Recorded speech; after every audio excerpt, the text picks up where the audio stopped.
Dear Mr. Donahue, I'm sending you my shoe. Thank you for wanting to tell my story, but before you do, promise me one thing. Promise me you'll tell the kids you speak to at the assemblies to never assume.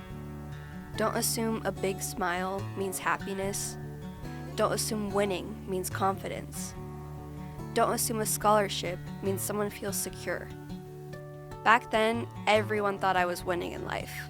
Pretty, popular, full ride, the whole deal. What they didn't know was that I couldn't breathe half the time.